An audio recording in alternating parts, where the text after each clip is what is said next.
Genesis 49. Verse 10. The scepter shall not depart. Though this passage is obscure, it would not have been very difficult to elicit its genuine sense, if the Jews, with their accustomed malignity, had not endeavored to envelop it in clouds. It is certain that the Messiah, who was to spring from the tribe of Judah, is here promised. But whereas they ought willingly to run to embrace him, they purposely catch at every possible subterfuge, by which they may lead themselves and others far astray in tortuous bypaths. It is no wonder, then, if the spirit of bitterness and obstinacy, and the lust of contention have so blinded them, that, in the clearest light, they should have perpetually stumbled. Christians, also, with a pious diligence to set forth the glory of Christ, have, nevertheless, betrayed some excess of fervor.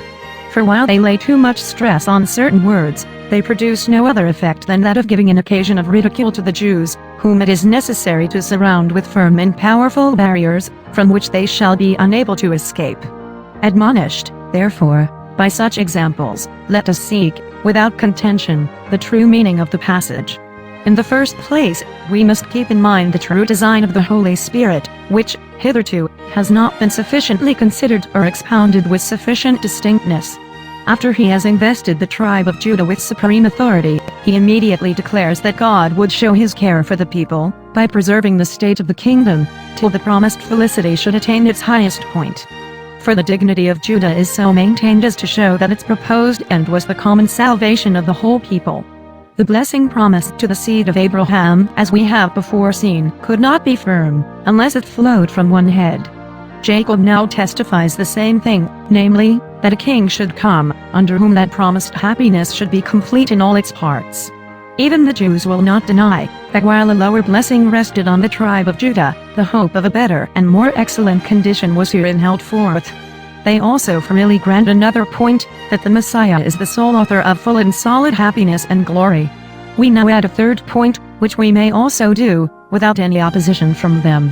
Namely, that the kingdom which began from David, was a kind of prelude, and shadowy representation of that greater grace which was delayed, and held in suspense, until the advent of the Messiah.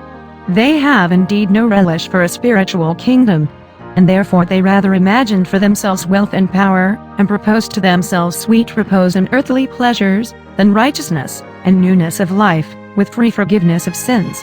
They acknowledge, nevertheless, that the felicity which was to be expected under the Messiah, was adumbrated by their ancient kingdom. I now return to the words of Jacob. Until Shiloh come, he says, the scepter, or the dominion, shall remain in Judah. We must first see what the word Shiloh signifies. Because Jerome interprets it, he who is to be sent, some think that the place has been fraudulently corrupted, by the letter H he substituted for the letter X, Cheth. Which objection, though not firm, is plausible. That which some of the Jews suppose, namely, that it denotes the place Shiloh where the Ark of the Covenant had been long deposited, because, a little before the commencement of David's reign, it had been laid waste, is entirely destitute of reason. For Jacob does not here predict the time when David was to be appointed king, but declares that the kingdom should be established in his family, until God should fulfill what he had promised concerning the special benediction of the seed of Abraham. Besides the form of speech, until Shiloh come, for until Shiloh come to an end, would be harsh and constrained. Far more correctly and consistently do other interpreters take this expression to mean his son, for among the Hebrews a son is called Shil. They say also that he is put in the place of the relative w winking, and the greater part assent to this signification. 12. But again, the Jews dissent entirely from the meaning of the patriarch, by referring this to David. For, as I have just hinted, the origin of the kingdom in David is not here promised, but its absolute perfection in the Messiah. And truly an absurdity so gross, does not require a lengthened refutation. For what can this mean, that the kingdom should not come to an end in the tribe of Judah, till it should have been erected? Certainly the word depart means nothing else than to cease. Further, Jacob points to a continued series, when he says the scribe 13 shall not depart from between his feet. For it behaves a king so to be placed upon his throne that a lawgiver may sit between his feet. A kingdom is therefore described to us, which after it has been constituted, will not cease to exist till a more perfect state shall succeed, or, which comes to the same point, Jacob honors the future kingdom of David with this title, because it was to be the token and pledge of that happy glory which had been before ordained for the race of Abraham.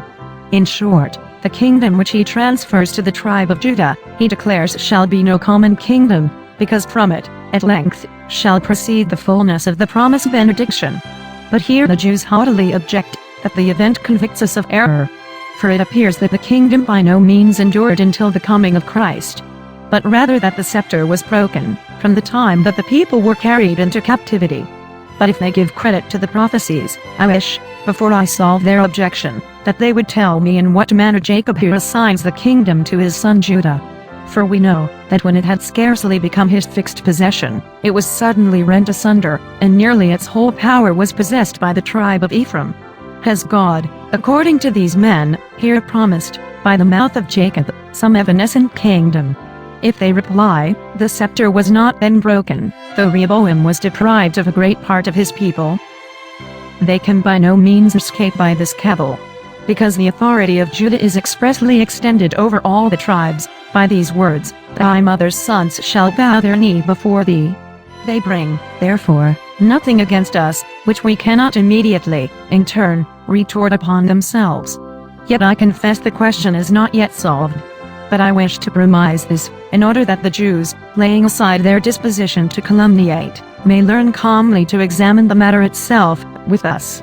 Christians are commonly wont to connect perpetual government with the tribe of Judah, in the following manner. When the people returned from banishment, they say, that, in the place of the royal scepter, was the government which lasted to the time of the Maccabees.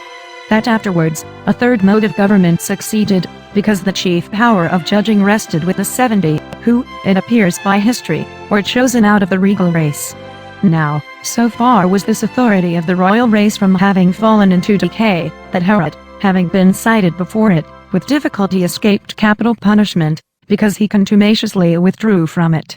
Our commentators, therefore, conclude that, although the royal majesty did not shine brightly from David until Christ, yet some preeminence remained in the tribe of Judah, and thus the oracle was fulfilled. Although these things are true, still more skill must be used in rightly discussing this passage. And, in the first place, it must be kept in mind, that the tribe of Judah was already constituted chief among the rest, as preeminent in dignity, though it had not yet obtained the dominion. And, truly, Moses elsewhere testifies, that supremacy was voluntarily conceded to it by the remaining tribes, from the time that the people were redeemed out of Egypt. In the second place, we must remember, that a more illustrious example of this dignity was set forth in that kingdom which God had commenced in David. And although defection followed soon after, so that but a small portion of authority remained in the tribe of Judah, yet the right divinely conferred upon it, could by no means be taken away. Therefore, at the time when the kingdom of Israel was replenished with abundant opulence, and was swelling with lofty pride, it was said, that the lamp of the Lord was lighted in Jerusalem. Let us proceed further, when Ezekiel predicts the destruction of the kingdom, Ezekiel 21:26, he clearly shows how the scepter was to be preserved by the Lord, until it should come into the hands of Christ. Remove the diadem, and take off the crown. This shall not be the same, I will overturn it, until he come whose right it is. It may seem at first sight that the prophecy of Jacob had failed when the tribe of Judah was stripped of its royal ornament. But we conclude hence, that God was not bound always to exhibit the visible glory of the kingdom on high. Otherwise, those other promises which predict the restoration of the throne, which was cast down and broken, were false. Behold, the days come in which I will raise up the tabernacle of David that is fallen, and close up the breaches thereof, and I will raise up his ruins. Amos 9:11. It would be absurd, however, to cite more passages, seeing this doctrine occurs frequently in the prophets. Whence we infer, that the kingdom was not so confirmed as always to shine with equal brightness, but that, though, for a time, it might lie fallen and defaced, it should afterwards recover its lost splendor. The prophets, indeed, seem to make the return from the Babylonian exile the termination of that ruin. But since they predict the restoration of the kingdom no otherwise than they do that of the temple and the priesthood, it is necessary that the whole period, from that liberation to the advent of Christ, should be comprehended. The crown, therefore, was cast down, not for one day only, or from one single head, but for a long time, and in various methods, until God placed it on Christ, his own lawful king. And truly Isaiah describes the origin of Christ as being very remote from all regal splendor. There shall come forth a rod out of the stem of Jesse, and a branch shall grow out of his roots. Isaiah 11:1. Why does he mention Jesse rather than David, except because Messiah was about to proceed from the rustic hut of a private man, rather than from a splendid palace? Why from a tree cut down, having nothing left but the root and the trunk, except because the majesty of the kingdom was to be almost trodden underfoot till the manifestation of Christ? If anyone object that the words of Jacob seem to have a different signification, I answer that whatever God has promised at any time concerning the external condition of the church was so to be restricted that, in the meantime, he might execute his judgments in punishing men, and might try the faith of his own people. It was, indeed, no light trial that the tribe of Judah, and its third successor to the throne, should be deprived of the greater portion of the kingdom. Even a still more severe trial followed, when the sons of the king were put to death in the sight of their father, when he, with his eyes thrust out, was dragged to Babylon, and the whole royal family was at length given over to slavery and captivity. But this was the most grievous trial of all, that when the people returned to their own land, they could in no way perceive the accomplishment of their hope, but were compelled to lie in sorrowful dejection. Nevertheless, even then, the saints, contemplating, with the eyes of faith, the scepter hidden under the earth, did not fail, or become broken in spirit, so as to desist from their course. I shall, perhaps, seem to grant too much to the Jews, because I do not assign what they call a real dominion, in uninterrupted succession, to the tribe of Judah. For our interpreters, to prove that the Jews are still kept bound by a foolish expectation of the Messiah, insist on this point, that the dominion of which Jacob had prophesied, ceased from the time of Herod. As if, indeed, they had not been tributaries 500 years previously. As if, also, the dignity of the royal race had not been extinct as long as the tyranny of Antiochus prevailed. As if, lastly, the Asmonean race had not usurped to itself both the rank and power of princes, until the Jews became subject to the Romans.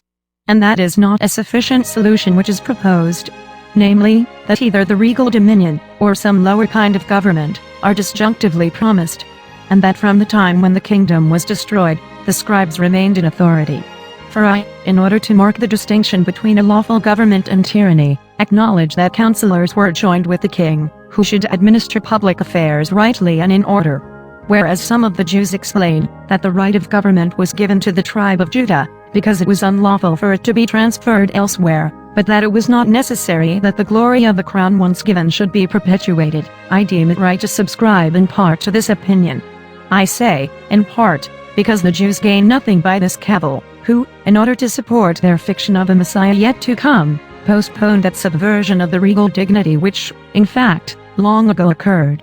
14 For we must keep in memory what I have said before, that while Jacob wished to sustain the minds of his descendants until the coming of the Messiah, lest they should faint through the weariness of long delay, he set before them an example in their temporal kingdom, as if he had said, that there was no reason why the Israelites, when the kingdom of David fell, should allow their hope to waver, seeing that no other change should follow, which could answer to the blessing promised by God, until the Redeemer should appear.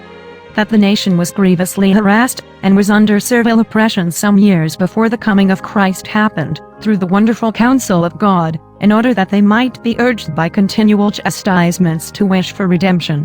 Meanwhile, it was necessary that some collective body of the nation should remain, in which the promise might receive its fulfillment. But now, when, through nearly 15 centuries, they have been scattered and banished from their country, having no polity, by what pretext can they fancy, from the prophecy of Jacob, that a Redeemer will come to them? Truly, as I would not willingly glory over their calamity, so, unless they, being subdued by it, open their eyes, I freely pronounce that they are worthy to perish 1,000 times without remedy. It was also a most suitable method for retaining them in the faith, that the Lord would have the sons of Jacob turn their eyes upon one particular tribe, that they might not seek salvation elsewhere, and that no vague imagination might mislead them. For which end, also, the election of this family is celebrated, when it is frequently compared with, and preferred to Ephraim and the rest, in the Psalms. To us, also, it is not less useful, for the confirmation of our faith, to know that Christ had been not only promised, but that his origin had been pointed out, as with a finger, 2,000 years before he appeared. And unto him shall the gathering of the people be. Here truly he declares that Christ should be a king, not over one people only, but that under his authority various nations shall be gathered, that they might coalesce together. I know, indeed, that the word rendered gathering is differently expounded by different commentators, but they who derive it from the root hhq, to make it signify the weakening of the people, rashly and absurdly misapply what is said of the saving dominion of Christ, to the sanguinary pride with which they puffed up. If the word obedience is preferred, as it is by others, the sense will remain the same with that which I have followed. For this is the mode in which the gathering together will be effected. Namely, that they who before were carried away to different objects of pursuit, will consent together in obedience to one common head. Now, although Jacob had previously called the tribes about to spring from him by the name of peoples, for the sake of amplification, yet this gathering is of still wider extent. For, whereas he had included the whole body of the nation by their families, when he spoke of the ordinary dominion of Judah, he now extends the boundaries of a new king, as if he would say, there shall be kings of the tribe of Judah, who shall be preeminent among their brethren, and to whom the sons of the same mother shall bow down, but at length he shall follow in succession, who shall subject other peoples unto himself. But this, we know, is fulfilled in Christ, to whom was promised the inheritance of the world, under whose yoke the nations are brought, and at whose will they, who before were scattered, are gathered together. Moreover, a memorable testimony is here borne to the vocation of the Gentiles, because they were to be introduced into the joint participation of the covenant, in order that they might become one people with the natural descendants of Abraham, under one head.